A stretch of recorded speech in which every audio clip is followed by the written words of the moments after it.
എല്ലാവർക്കും വീഡിയോയിലേക്ക് സ്വാഗതം.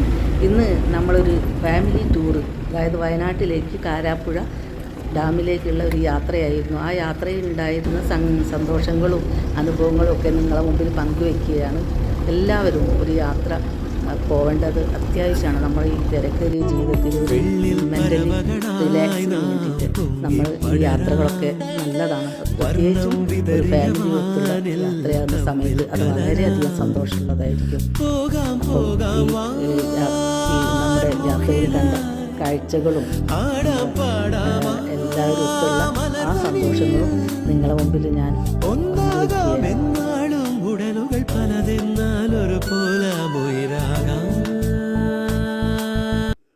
നമ്മളിപ്പോൾ കൽപ്പറ്റെത്താനായി അത് ആ ചുരത്തിൻ്റെ ഏറ്റവും മുകൾ ഭാഗത്തിൽ ആണ് നമ്മളിപ്പോൾ എത്തിയിരിക്കുന്നത്. നല്ല ഒരു കാഴ്ചയാണ് നമ്മളിവിടെ ഇപ്പോൾ കാണുന്നത്. നല്ല രാവിലത്തെ ആ ഒരു കോടയും ഭയങ്കര തണുപ്പും ഒക്കെ ആയിട്ട് ഇരിക്കുന്ന പോലെ പുറത്ത് ഞങ്ങളൊന്ന് ഇറങ്ങിയിട്ടുണ്ടായിരുന്നു. ആ സമയത്ത് AC റൂമിലേക്ക് നമ്മൾ കഴിഞ്ഞു കഴിഞ്ഞാലുണ്ടാവുന്ന ആ ഒരു അവസ്ഥയായിരുന്നു. വല്ലാത്തൊരു ഫീലാണ്. ഇതൊക്കെ ഒരിക്കലെങ്കിലും ഈ സ്ഥലങ്ങളൊക്കെ പോയി കാണുകയും അതേപോലെ ഇതൊക്കെ അനുഭവിക്കുകയും ചെയ്യണം. അത് വല്ലാത്തൊരു മാറ്റം തന്നെ, നമ്മളെ ആ മൂഡിനെ ആകെ മാറ്റും.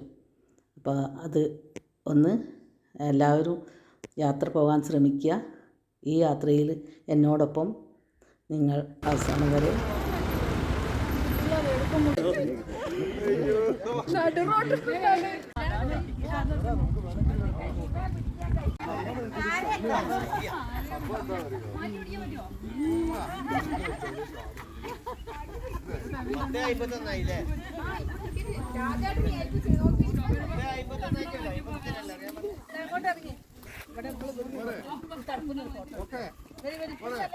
പിന്നെ അങ്ങോട്ട് പോയാൽ പോ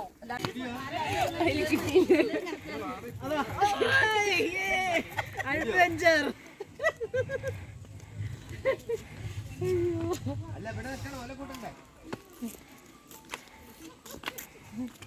സ്വർഗങ്ങൾ സ്വപ്നം കാണും മണ്ണിൻ മടിയിൽ വിടരും നേതോ ഋതുഭാവങ്ങൾ. സ്വർഗങ്ങൾ സ്വപ്നം കാണും മണ്ണിൻ മടിയിൽ വിടരും നേതോ ഋതുഭാവങ്ങൾ.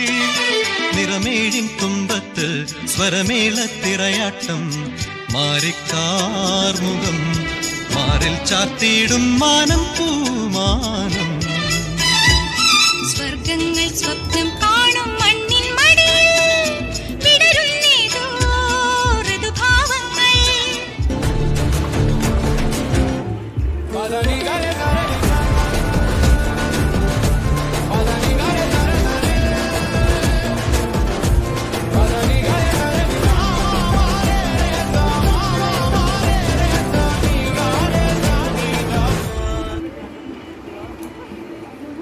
ഹലോ, നമ്മൾ കൂടെ വന്ന 2-3 പേര് ലിഫ്റ്റിങ്ങിന് വേണ്ടിയിട്ട് അപ്പുറത്തെ മലയിലേക്ക് പോയിട്ടുണ്ട്. അവിടെ ഒരു വണ്ടിയിൽ ഇങ്ങനെ കൊണ്ടുവച്ചാക്കുകയാണ് ചെയ്യുക. അപ്പോൾ അവർ തിരിച്ച് ഇവിടേക്കാണ് തൂങ്ങിയിട്ട് ഇങ്ങനെ വരുന്നത്, ഈ സ്ഥലത്തേക്കാണ്. അതിനുവേണ്ടി അവരെ നോക്കി വെയിറ്റ് ചെയ്യുകയാണ്. അപ്പോൾ നമ്മൾ കണ്ടുകൊണ്ടിരിക്കുന്ന അവരിങ്ങനെ അതായിട്ട് എൻ്റെ ആങ്ങളയുടെ മോൻ്റെ ഭാര്യയും കുട്ടിയാണ്, അവരാണ് ഇപ്പോൾ വന്നിരിക്കുന്നത്. അപ്പോൾ താഴേക്ക് നോക്കിയാൽ ഇവിടെ കൂടുതൽ ടൂറിസത്തിൻ്റെ നല്ലൊരു വർക്ക് നടക്കുന്നുണ്ട്. അത് കുറേ മേഖലയിലേക്ക് വർദ്ധിപ്പിക്കാൻ വേണ്ടി മാനത്തെ വെള്ളി വിധാനിച്ച കൊട്ടാരം കാലത്തെ കണ്ട് കൊതിച്ചെന്റെ മന്ദാരം നീലമച്ചുള്ള കൂടാരം നീലിപ്പെണ്ണിന്റെ കൊട്ടാരം ഏറെ മോഹിച്ചുവല്ലോ നീയും ഞാനും നെയ്യാമ്പലേ. മാനത്തെ വെള്ളി വിധാനിച്ച കൊട്ടാരം. എന്നോടൊപ്പം ഈ യാത്ര ഇഷ്ടപ്പെട്ട എൻ്റെ ഈ വീഡിയോയ്ക്ക് ലൈക്കും കമൻറ്റും ചെയ്യണേ. ഇനി അടുത്ത വീഡിയോയിൽ നമുക്ക് കാണാം.